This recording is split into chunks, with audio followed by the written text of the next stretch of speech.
Did you use your own high school, college memories when writing this book? Maybe a little, but I was not like Meg at all. I was more of a shy Beth.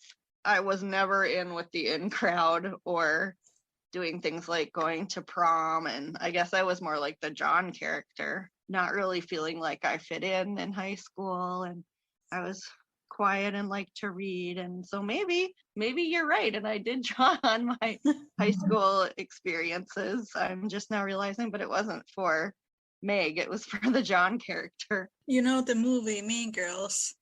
Yes. When they go through all the cliques in the high school scenario, and then they go to the art students. That's where I was. Okay. It's a good place to be too. Yeah, that's why I didn't like school that much. But when I went to art school, there was no cliques because we all came from that. All art students. Yeah. Yeah, high school wasn't my favorite time at all. It wasn't like a horrid experience or anything. I wasn't like horribly bullied or anything like that, but I just didn't really feel like I fit in there. I found my friends, my true friends in college and also at summer camp. I was real big into summer camp, and that's actually what I wrote about for my first series for 10, 15 years. That's kind of what I worked on, books about summer camp, because that was more my things that had made an impression on me and the place where I'd had really good times. I never went to summer camp. Oh, you should have. It was so fun. Well, I had fun time in art school. That's okay. Yeah. I bet it's probably very similar in the whole finding people that you have things in common with. Like you said, there aren't cliques anymore because everybody loves art and has the same kind of viewpoint. That's kind of what camp was. That's true. I was thinking, what does Little Woman, the original novel, tells about John's background? Because I don't think it tells that much. All I remember is he took care of his mom or something. It kind of alluded that she might have been elderly and ill or something. I kind of went with the having to take care of the mom, but in a different way with addiction and stuff like that, rather than, because they really don't say much. You don't know. It's kind of a mystery, but that's basically what they say. And that he might have had a brother maybe in the original. I've written to my notes he had ill mother who he sent money to, and maybe a brother. Yeah, I don't think they really got into the backstory very much. It's the same with Fredrik's character, only that he had a sister who sadly died, and two nephews. And the nephews. And John went to war, and in your version, he's planning to go to the Marines. Was that right? National Guard. National Guard. Which is because I wanted him to be able to be accessible for other books. If I would have sent him off to the Marines or the Army or something, he'd be gone. So I did National Guard because they have their regular boot camp and stuff, but then they live basically civilian lives, but they have training I think it's once a month they'll have a training. And okay. But so in your version, John's mom had addiction with alcohol. He came from a very poor background, and he tried to fake to his friends and everyone else that he came from a normal home. And then we have Meg also trying to fake to her friends that she enjoys being the popular it girl. Yeah, because in the Meg Goes to Vanity Fair, a lot of times what they focus on is, Meg dresses up, and Meg, they almost make it out. Hello, friends. It is Niina from the Little Woman podcast. Just to let you all know that the Little Woman podcast episode transcripts are now available as books. You can find them as paperbacks and ebooks. They are wonderful reading for all the fans of Louisa May Alcott. You can find all the links from the description. And now, back to the show. That, she's having fun, and this is great, and this is what she really wants.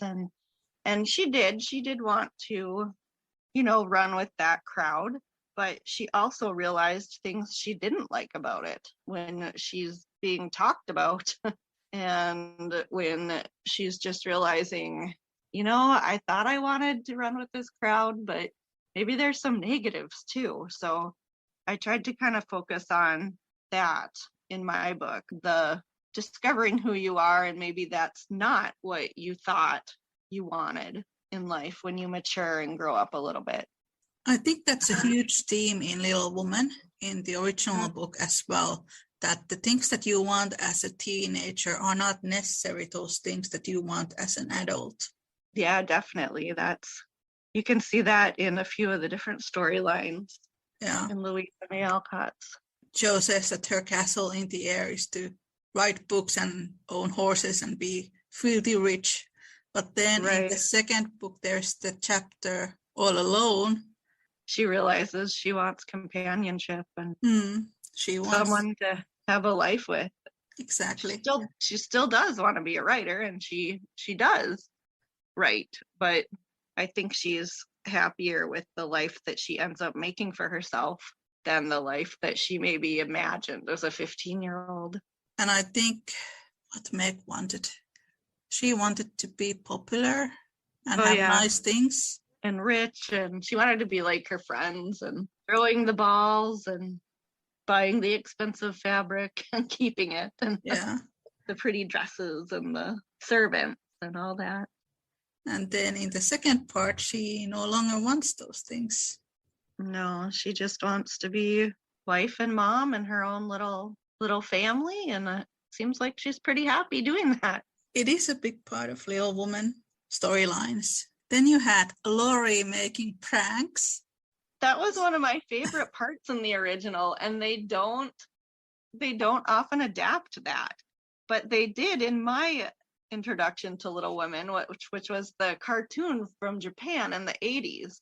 I distinctly remember the episode where Laurie is doing the back and forth letters. And one of the reasons I remember it is because they changed the name on the paper. They called him Carl or something. When the people were speaking, they said John. And then when they show the letter in the cartoon, it says like Carl or Kevin or something at the bottom. And my friend and I would always rewind it.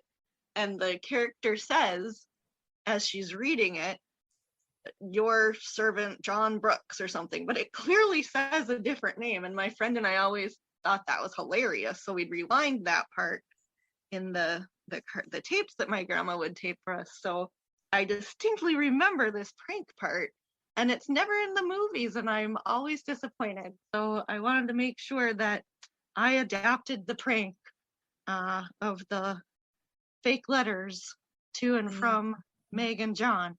Only now it's 2021, so it was texting, of course. Mm-hmm. When I read your book, I thought this is the language is something that I could imagine him to use.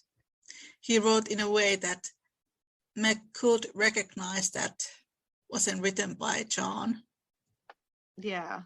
But it's worse in the original because Meg actually thinks that the letters came from John, and she even replies to them. Yeah. So it's really a vicious thing that he does in the original, but nobody speaks about it. Well, I do, but nobody else really seems to do that. There's a few parts that really stuck out to me, either from the cartoon or the original book when I was younger, that like have stayed with me. And now when I read it, I get to that part, I'm like, oh, that's one of my favorite parts. And they don't often pick it to do the adaptations. Like one of my other favorite parts is the Amy and the art fair. So I made sure to put the art fair in my fourth book, which is the Amy book. But they never have the whole art fair debacle with the rival artist who gets her table. And it really shows how she's grown as a character, because she handles that disappointment pretty classy. Yeah. Whereas Amy from the first book, Little Women, rather than Good Wives, or is that in I can't remember. The younger Amy definitely would have not handled that well. She would have kicked up a fit and freaked out, and older Amy was very gracious, and I always liked that part, and they never put that in any of the adaptations. the pranks and the art fair are the two big ones I can think of that I wanted to make sure got in there. So that is the benefit of creating your own version, that you can add the things that you want to have there. true. Another thing that they never add is the symposium with Joe and Frederick, which is one of my favorites in the novel. Is that in the Winona Ryder one? There's something similar when they meet and they have the discussion about philosophy. Yeah. And he kind of cuts in and says he thinks women should be able to tell their opinions. Yeah, but it's just like a 30-second scene probably. Yeah, you're right. They never do put that in. Oh, yeah, in the 1994 film, they kind of show that, but yeah, you're right. They never show it in full. And I think that's the only one I can remember having it in. Yeah. The symposium part. In the 2017, he invites her to the symposium, but then they don't include the symposium, and it makes me so angry. Is that the miniseries? Yeah, the miniseries. Like PBS was like it was two or three episodes or something. Yeah, I liked that one. I've only seen it once though, so I don't remember that one as well as some of the others. Oh, the Hollywood people bring the symposium to the Little Woman adaptations. Yeah. Please. And thinking about the art fair, I think they should also include that or something like that, because if I remember right, there are these moments there where Amy and Laurie are a bit flirtatious in the book. Mm-hmm. Why that is not in the movie? I don't know. Well, I mean, I've always said they need to do a good old-fashioned, like we were talking about North and South, 80s miniseries where it goes on for like 6 or 7 days for 2 hours a day. They need to do something like that with Little Women because it's such a massive book and 90 minutes or 2 hours just isn't enough time. I mean, I had trouble putting everything in to 4 different books that I wanted to fit in. Some things had to just fall by the wayside. And that was 4 different books. So I'm sure that the time restraints make it so that they can't. But man, wouldn't it be great to have an actual long mini series that you can fit all these fun little lesser known scenes into? I would love that. And I have the whole idea that they should include like Laurie's point of view and then Frederick's point of view and his life in Berlin. Oh, I'd love that. That would be fun. That was something that was fun about writing the book. I ended up doing 8 viewpoints in the end, 2 per book. So it was kind of funny to write from the John point of view or the Laurie point of view or the Friedrich, because I think we mainly get Joe's and then a little bit of Meg and Amy in the original. Yeah. But not, it's all kind of under the lens of Louisa May Alcott, which is great. She's a great writer, but it kind of all, I don't know, it was like all under one viewpoint. And I always kind of wondered, what these other characters thought. What does Beth think about being the peacemaker of the family? Is it exhausting? Or is it, someone's coming into my room. Sorry. It's all right. My husband and my cat just walked in, so just wait a minute. Waving back. I was thinking about the 1949 film. There's this moment where Laurie is like, why do you need to work, Joe? Do you need money? I have lots of money. Like, he doesn't really understand why the girls have to work. And right. I think I saw some of that in your book as well, because Laurie is unproductive and he's lazy because everything has been handed over to him. He doesn't have to work and he doesn't have to really try for anything.